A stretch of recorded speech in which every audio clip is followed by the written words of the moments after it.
اس سے زیادہ آپ ایک ملک کے اوپر کیا ظلم کر سکتے ہیں کہ یہ تھری اسٹوجز کو، یہ ملک کے مانا اور ڈاکوؤں کو ملک کے اوپر مسلط کریں۔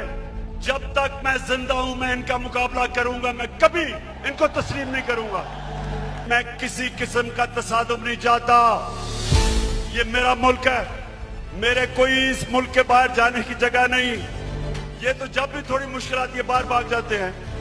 وہ اسحاق ڈار، وہ یہیں ادھر ہی پرانے شہر میں اس کا باپ کی سائیکلوں کی دکان تھی، بڑا محنت کا آدمی تھا، لیکن آج کل ان کو ذرا دیکھیں، لگتا ہے وہ کوئی برطانیہ کا لارڈ تھا۔ یہ وہ لوگ ہیں جب مشکل پڑتی ہے باہر بھاگ جاتے ہیں۔ ہمارا میرا جینا مرنا پاکستان ہے، ہماری فوج ہے، ہماری پولیس ہے۔ ہماری فوج نے جس طرح کی قربانیاں دی، وہ قربانیاں نہ دیتے تو آج پاکستان کا بھی وہ جو شام اور